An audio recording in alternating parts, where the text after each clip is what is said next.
AI and ChatGPT for real estate are taking the world by storm. Hey, everybody, Katie Lance here, and I'm so excited for you to listen to our latest podcast interview with my dear friend, Marki Lemons-Ryhal. Marki is an amazing international keynote speaker, best-selling author, and a realtor, and just an amazing human. She is someone who speaks a ton about ChatGPT and AI, as I do as well. And we had an amazing conversation all about how real estate professionals and entrepreneurs can use it to take their business to the next level. I know you're going to enjoy the conversation, so let's get into the show.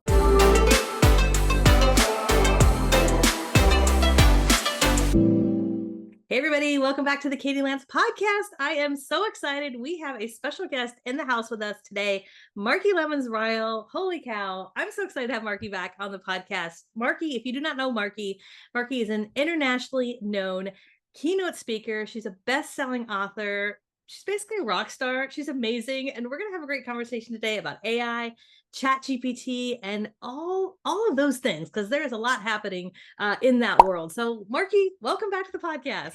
Thank you for having me, Katie. You know what? Last year, this time, I had no idea where we would be today and that the world would forever be changed on November the 30th, 2022, with a tool called ChatGPT that I'm pretty sure it took me 1 month to pronounce it correctly. I'm the same way. I kept like mixing up the letters, but yeah, I got it now, right? Yes, GPT. And I even came up with my own special acronym for it, which doesn't have a GP and or T. Well, I doesn't, but it is the fact that I believe every single realtor now has a productive, electrifying, trained assistant that is available to them at no cost, that speaks over 100 languages, that can do things they've never done before, like pass the bar exam, the medical exam, and recently ChatGPT outperformed Ivy League MBA graduates on creativity. Wow. Yeah. It's incredible. I know you and I have both been on a lot of stages in person, virtually. You and I are like, racking up our frequent flyer miles talking about ChatGPT and AI. And one of the things I was sharing just before we went on the air is I love that, we have such, I think, similar beliefs, similar audiences in so many ways, but we have different ways of talking about things and different ways of sharing. So I'm excited to kind of pick your brain, so to speak, and share with our audience and our community just some of your thoughts around ChatGPT and AI. So we're going to have fun. It'll be a fun conversation. Always. We always have fun conversations. And kind of going back to the point that you just made, oftentimes what I'm pointing out to my audience now is the amount of members that are in their local association versus how many people are showing up for class. And because only 14% of adult Americans are even leveraging ChatGPT, a lot of times we hold things very close to our chest and we don't share. But now is definitely the time to share in the different ways in which to use the tool, because it isn't one size fits all. If we don't start embracing the tool, someone will create a new tool for us. And as I'm telling realtors consistently, now is the time that you have to make a decision if you're going to be used, or if, as an entrepreneur, you're going to use these tools to strategically plan for your financial retirement. That's so true. That's so true. So I want to just kind of start at the beginning, because there are probably a few people who are listening to this who might sheepishly say, gosh, I don't even know, like, what is AI? And everyone's talking about ChatGPT. So can we just start with maybe just giving a little bit of a brief overview of what it is, what they are, and maybe a few implications for the real estate industry? So when I think of, first of all, it is very hard to explain what it is. So I never explain the technical side of the tool. What I have told everyone, I think it's the greatest business tool I have ever encountered in my life. Keeping in mind that I'm 53 and I've been gainfully self-employed since the tender age of 10, because I asked for one too many pair of designer blue jeans. So with that being said, I want you to think about all of the information that exists on the internet. Having a tool that can pull all of that information And instead of just giving you a paragraph like a Google or a Bing would have traditionally done, I can have it take that information and I can have it to create a chart, a graph. This morning I did a mind map. Create VBA and HTML code for your PowerPoint. And it can reverse engineer any process that we've been accustomed to. So historically, like you and I, we're going to record this video, right? And we're going to break that down into multiple forms of content. Well, when we start thinking about artificial intelligence, we can take text and create anything from text today. So we can do text to image, text to PowerPoint, text to video. So the ability to reverse engineer all of the information that is on the internet, plus create charts and graphs and deep fake voices and deep fake lookalikes of people, we can create essentially any form of content that exists from the current information on the internet. And here's the true joy. And you don't have to know how to code. That is a good thing. That would be it. Yeah. And how we use the tool, because it's not technology to me. And I know that sounds crazy. It is our ability to either verbally or in writing tell the system what we want and how we want it. And that's on every last one of the platforms. So if you have a significant other, you have children, or you have a pet, right? You have mastered the ability to tell that person or that pet what to do and how you want it done, right? And you expect it to return that to you. Well, the same is true whether it's ChatGPT, whether it's Bard, Bing, Claude. There are a lot of it's a lot of competitors in this llama in that space right now. Yeah, absolutely. And the word that gets thrown around a lot when we hear people talk about AI and ChatGPT and Bard and all the tools you mentioned is it's really revolutionizing how we think of things. And I love how you said it as far as reverse engineering how we've always thought about things. So I would love for you to talk a little bit about how you're seeing real estate agents using AI in terms of revolutionizing things like interacting with clients or managing leads or kind of handling some of the day-to-day tasks as I know you're a longtime realtor, and I love that you come at it from that perspective. So would love your thoughts on that. So I hate to be the bearer of bad news. I haven't seen realtors do anything that I thought was revolutionary with the tools, right? I love your And honesty. right. The way that most realtors talk about it when they mention it is its ability to write a property description. And I want everybody to know that's not even scratching the surface, right? What I am noticing or where I'm getting my information from is a next generation of people who likely are using people my age internet. They're the ones in the basement and they're coming up with all of these new innovative ways to use it. And to me, when I started using the tool, because I didn't know anything about artificial intelligence, right? It was its ability to automate redundant tasks.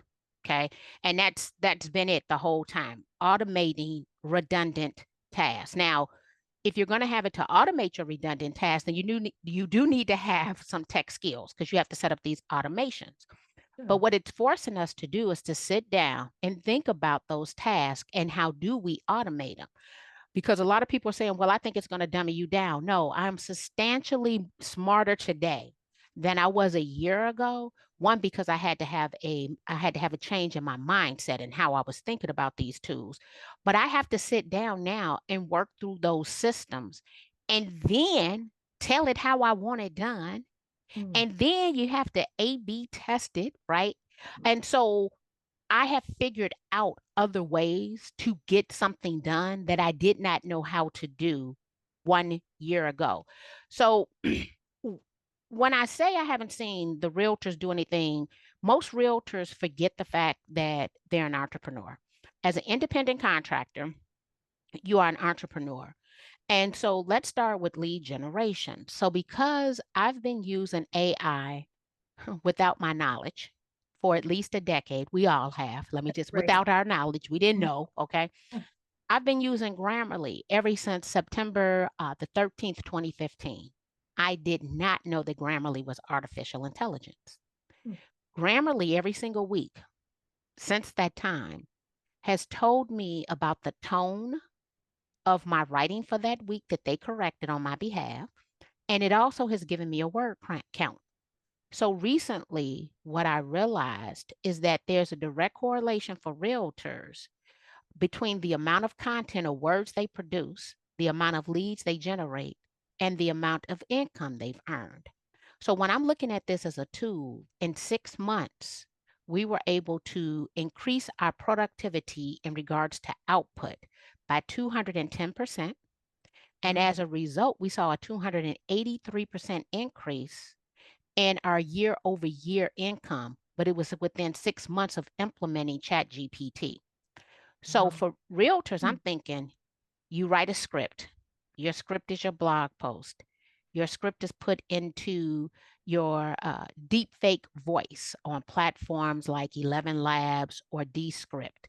And then you take that voice and you take it over to either Pictory or Synthesia, and you can do lookalike videos or you can do automated faceless videos.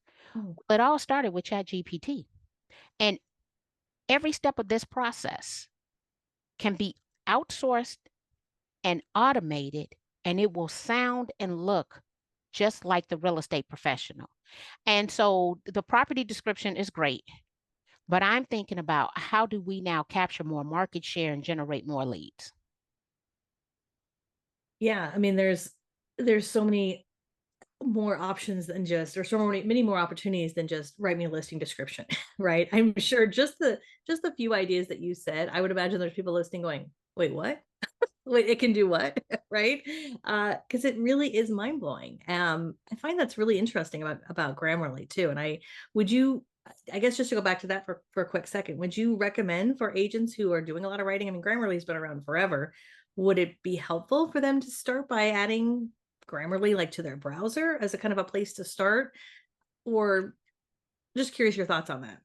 Well, yes. And I've used Grammarly. The first time I realized its capabilities was when a family member didn't appreciate how I was talking to them. And they came up with all these mean things that I had said. Mm. And I realized that every single week, Grammarly was sending me my tone. And Mm. so for every single week, right, 52 weeks a year. So I know that is not my overall tone, right?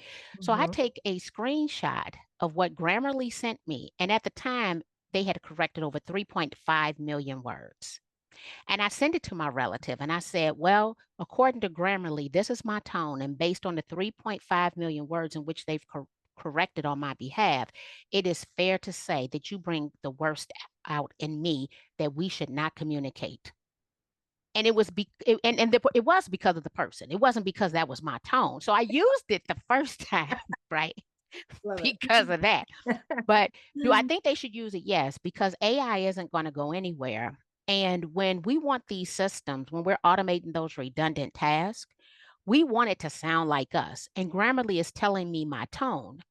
What I did not realize until recently, let's say probably the last 30 days, was that I was able to correlate the fact that my productivity had increased 261%. And as a result, the income had increased 283% because of Grammarly. So I was looking at the word count week over week pre Chat GPT. So I had to go pull some old data. And then I'm looking at my current output in words. And so this will make sense to realtors. If you want to earn a six-figure income as a realtor, you should create and put out roughly 32,000 words per month. So let's say you do 1,000 words in content every single day. I'm going to have ChatGPT to write this content for me. We're going to do a call to action. We're going to provide value to the communities in which we serve. That means we need to have landing pages. Mhm. It's my responsibility to get 8 people, right, to subscribe to whatever it is that I'm providing them that ChatGPT created. And if I am strategically adding 8 people per day to my customer relationship management system, and my minimum price point is $250,000, at the end of the year, I would have added 2,880 contacts. I would have closed 20 transactions. And if that minimum price point is $250,000, I will make $5,000 per deal. Hmm. So for a realtor, when they think, well, what should I do with it? You should create content that solves the problems of the community in which you want to serve. And you should put out 1,000 words of content per day. And if you're not doing that, then you need to strategically reach out to 8 people by 8 a.m. And somehow, some of us just think the money is going to fall into our laps, but every top producer is either lead generating or creating content. Oh. And at this point, I'm giving you the exact numbers. I'm giving you the tools to use, and I'm giving you the prompts to use in which to create the content. You're going to have Today, you're going to have to do some work. If not, the realtor leveraging artificial intelligence will substantially outpace those. They might not put you out of business, but they're going to outpace you at a substantially, get this, lower cost to do so, which means that they have a higher net income and they don't even have to know how to sell real estate. It's very true. Well, and to your point of really breaking it down, I love how you break down the numbers with, especially with content creation and lead generation. And yes, content creation is absolutely in many ways, you and I know this firsthand, it directly correlates to lead generation, right? And so I think, you say the number 1,000 words a day, and for someone who doesn't maybe write a lot, they go, oh my gosh, that's a lot. But again, this is where I think AI and ChatGPT can come into place. And to your point earlier, it's like reverse engineer what you do. When you do get a listing, what are all the different things that you are writing, that you are creating, that you are submitting, and not just for listings, but for all your marketing, right? I think a lot of agents don't even realize how much copy and how much time all that takes, right? So it's such a huge time saver. It is. And even coming back to Grammarly, right? It's telling me my tone, but what I sat down and created is what's called a voice paragraph, where you provide a sample of your writing and it tells you your style, your tone, and your voice. So anything that I'm creating that I plan to share with the public, I'm going to do it in Marki's voice paragraph. Keep it in mind, no one has one voice paragraph. So I have multiple voice paragraphs, but they're very detailed. And when I apply that with ChatGPT, it sounds like me. But more importantly, when I go back and use any of the AI detection tools or the plagiarism checker inside of Grammarly, my content is not coming up as AI and or plagiarized because it has already been paraphrased to my tone. Yeah. Yeah. And it's taking that extra step to do that, right? Which is huge. So I want to kind of talk about, because we've covered so many good things, and a big part of what you're talking about that I think is really important for anyone, whether they're an entrepreneur listening or a realtor, is to stay up to date with all this, right? To continue getting that training, to get educated, whether it's learning from me or you, or just educational in general, I think is so important. So do you have any thoughts around how agents and brokers can stay focus on that continuous learning, how they can adapt to those changes? Any thoughts around that? So if we were to go back in time, the way that I was staying abreast of everything was through Feedly, right? That was it was Feedly, and I'm going through these articles. Today, they're newsletters, right? Since ChatGPT, I found myself going back more than ever before to LinkedIn and then also to YouTube. So I'm self-taught, and I probably think we all are off of YouTube, right? And those newsletters, I am probably subscribed to maybe 10 and every day. And a lot of it's redundant, right? But for right now, I need that information consistently coming in, right? I want to just consistently keep coming in because it's something new every single day. One thing though that I advised in a class just yesterday because it hit me, there are numerous tools that I did an annual subscription to back in January, February. The rate of change is so fast that some of those tools I no longer desire to use. because there's something newer, better, bigger, right? Yeah. Right now is not the time to do annual subscriptions. I understand you can save some money. Now is the time to just do a monthly subscription, Hmm. because when I tell you next month, there might be something substantially better than the two that you have. And an example would be I use Studio DID in order to take pictures and make them, turn them into talking heads. Hmm. Well, there's a new tool out called Hygiene is better than Studio DID, right? And Yeah. I'm like, oh, or I mentioned earlier Descript and 11 Labs. 11 Labs is way better than Descript, right? And so there were annual subscriptions that I initially got. And now what I'm telling myself is don't get not another annual subscription. Do monthly subscriptions because it is so new and the technology is evolving fast. When I think I started using Mid Journey, it was Mid Journey 3. Heck, Mid Journey 6 is on its way out. This is in a less than a year. Yeah. So it's growing very fast. And I would say find a couple of newsletters, subscribe to a couple of YouTube channels, and you have to commit to daily learning. So one of the things that I changed, I used to tell everybody, oh, being a lifelong learner. No, today you have to be a active lifelong learner, and Hmm. you have to put it on your calendar and protect yourself, your investment in self, because Yeah. that's how fast these tools are changing. Yeah. Absolutely.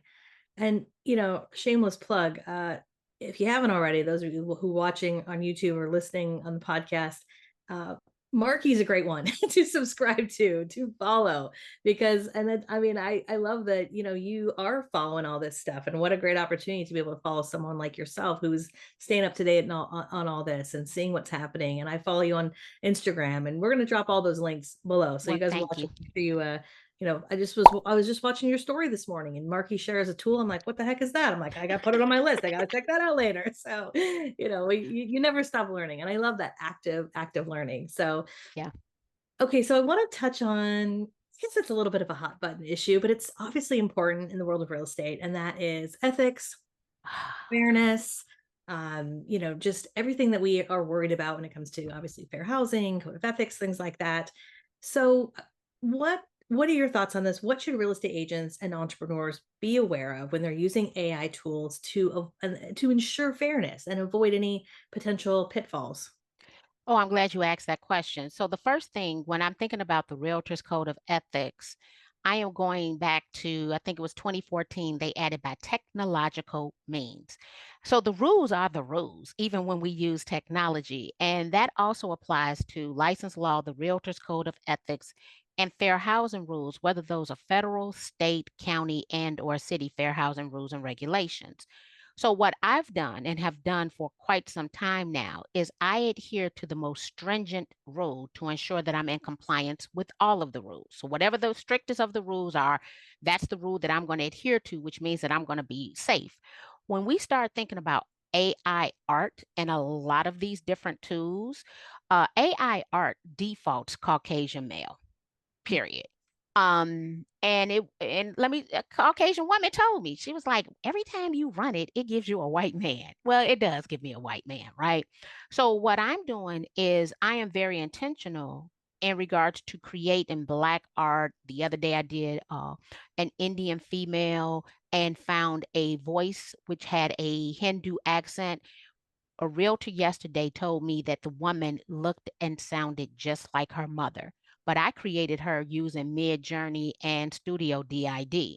Hmm. So on LinkedIn, I took a AI ethics course. And when I left that course, I left knowing that there is no perfect data set, because if we looked at every data set that was out there, it gets us to where we are right now, right? And we have issues. And so we're going to have to add data of what the ideal world looks like to any data set, because if they're training off of the existing data set, we will continue to have the problems we've already had. Hmm. right? And there's no perfect data set, and everybody talks about the ethics of the data set. Let's just get to the point that if the data set is already skewed, right, and it's already prejudiced, it's already biased, it's all of that. Unless you are countering this data, you're going to continue to get the same nonsense. And so, what I want to know is how do we do that, right? How do we offset the negatives? Essentially, taking a negative, right, but adding positive, and we got to make it so positive that it gets us neutral, right? I don't know what that looks like because that's not the side of my brain that I think with, but I'm clear if you give me a data set and I don't like none of the results from the past, I'm not going to get new results. So, Yeah. and that's some work we're going to have to do. Now, here's what concerns me. When we start thinking about our federal government, when you start thinking about the average age of a realtor, the people making the decisions are not interacting with the tools. And I've always had a problem with people making decisions who really don't know firsthand what that decision means. It is time they're going to have to treat this differently than anything from the past because the decision makers are clueless. Yeah. It's true. It's true. It's a little nerve-wracking to You say the least. And think and I can say this now because I don't care. There was a point that I wanted to start a class action lawsuit against every state licensing body because state licensing bodies are 100% consumer protection. Most of them have nothing to do with professional development. Therefore, we have to take continuing education, and continuing education doesn't make us better, right? right. And one gentleman, I took CE this past year. My CE instructor was like, "Well, we're not here to teach you anything. We're here to meet a state mandate." Mhm. How disheartening is that? Right. And so we're invested in continuing education and it's not going to teach us anything. So even in my own state, I submitted a fair housing course where we took that content and repurposed it for the purpose of ADA compliance so that we can definitely be of a better or a bigger asset to people with visual and audio impairment. They did not approve the course. They understand that it's needed, but Mhm. they didn't have the capabilities because they're not doing it, nor do they interact with these tools. And so, technically, if you think about this, the only way that we will be of service or better service to people with visual and audio impairment is we have to bring in some form of technology. Right. Artificial intelligence allows us to do this. Oh, but they're not approving classes on technology or that form of technology. So I was like, you know what? Then I don't need to teach continuing education. I want to teach professional development. And that's where I decided to pivot to over the last year because realtors need these courses, whether they're CE approved or not. And if they do not use these tools, leverage them, make them sound like them, then they're going to have to add an additional bill for yet someone else to do it for them when I believe they're 100% capable of leveraging these tools at minimum to, no to minimum cost. Yeah, absolutely. And I always tell people at a bare minimum with whatever tool you're using, whether it's ChatGPT or Bard or any kind of AI tool, there's that human factor. You have to double check it. You have to, if you're using it to create a lot of content or email marketing, whatever you're using for, you've got to read it, right? And I've been telling people recently, read it out loud. When you read something out loud, especially with the written word, obviously, imagery is a whole other a whole other thing as we talked about, but there's something about hearing it where you go, wait, does that sound like me? And just double checking, not just for tone, but to your point, for bias, for fair housing, code of ethics violations, and I think it's more and more going to be on the agent to take that responsibility. Well, we have a tool that just shaved 75% of the time off of the creation. And Mhm. as I would say, and I'll say this in the tone of my mother-in-law, and then you have the unmitigated gall to not check it. Like that is just so unacceptable. It Right. just saved you an abundance of time. It was able to replicate your voice paragraph. It gave you a new creative edge, and you won't take the time to read it. That is unacceptable. Exactly. So I know we don't have a crystal ball, as we always like to say in Uh-uh. real estate, right? We don't know what the future is going to hold. But if we did have a, a crystal ball, where do you see AI and just all these tools? Where do you see them going in the next? I mean, gosh, I wrote down in my questions to you 5 to 10 years. I feel like things are going to change in the next like 5 to 10 months, 5 to 10 weeks with AI and technology. So, what are your thoughts about that as far as the future of AI and the role of that in real estate, entrepreneurship, in your thoughts? Uh, so when I'm start thinking about AI in the future, I want you to know that it's going to continue to change at a faster rate. So as it gets its bearings, it's getting more robust, right? So things are happening a lot quicker. I'd 100% believe that they're going to be realtors that will not be able to practice only because they're going to be so far behind their competitors, right? Or their competitors are going to dominate visibility in that marketplace because of the amount of content that they're putting out. A young lady approached me yesterday about a AI brokerage, and here was my question to her. I said, well, what are you going to do about the consumer facing aspect since none of the licenses belong to humans, right? What I definitely believe is that the solopreneur can automate an entire office behind them, and they could use tools like Shawami to have showing agents in any marketplace. So the agent who is successful in building systems for the automated redundant task, you can have a very high producing solopreneur who develops systems. And we might see even more of that. And so I would say the person who's able to embrace the technology, truly understands the rules and the regulations, will need less support staff and likely will be younger. Yeah, yeah, absolutely. I'm excited. I mean, I know it's a cliche, the future is bright. And this is something, when we think about AI and all the opportunities, there's so many opportunities, and it's up to all of us to embrace it. Sometimes change is scary, but it is what it is. Either embrace it or don't embrace it. But hopefully folks listening to this will embrace it and start to implement it, into their business. There's just so many exciting opportunities. Yes, it is. And I am here for all of it. Me too. Me too. Well, Marky, I know you have so many great educational opportunities and so many great ways where folks can connect with you. If people want to connect with you or learn more from you or hire you to speak at their next event, I know you are. It looks like you're probably booked the next few months, but I know you're booking your 2024 calendar, as am I. What are the best ways for folks to get in touch with you? I tell everybody if they spell my name correctly, they will find me. Markilemons. All the information is on my website. We have successfully sold out of 2023, doing 106 face-to-face events this year. Definitely, we are booking for 2024. Would love to come and spend time with you, no matter where you are, to teach artificial intelligence, but more importantly, to teach your agents how to increase their productivity by up to 210%, thereby increasing their income up to 283%, because that is what I've done. I love that.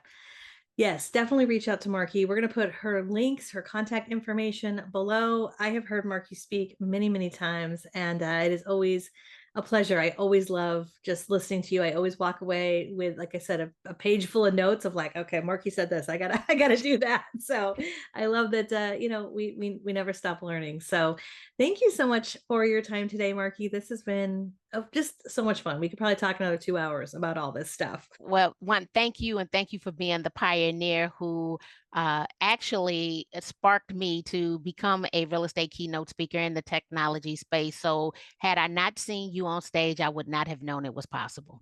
Oh, thank you, my friend. I really appreciate that. And for all of our listeners who are listening, if you enjoyed this show today, as I'm sure you did, we would love for you to, number one, if you're watching on YouTube, hit the subscribe button and the bell button, because guess what? We have new videos that come out each and every week, and you don't want to miss it. If you are one of our awesome podcast listeners, we would love if you would give us a review, Yes, those 5-star reviews do mean a huge thing for anyone who is a podcaster, as Marki knows. By the way, check out Marki's podcast. We're going to put that link below. Also, I love your podcast. Thank you. And last but not least, if you're looking for additional training on social media, on content strategy, on AI, we would love for you to check out our Get Social Smart Academy. You can find out more at katielance.com/academy. All right, Marki, anything else that you want to add before we wrap it up today? There there was a saying I had before this that I actually got from a conference, and that was that technology, would not replace an agent, but an agent using technology will. Today, AI will not replace an agent. However, an agent using AI will replace those that aren't good. So we put a spin on there. You start using these tools and strategically every single day learn something new. I love that. I love that. Well, thank you again, my friend, for being here. Thank you. Always a pleasure. And thanks everyone for listening. And we'll see you next time. All right. Bye, everybody.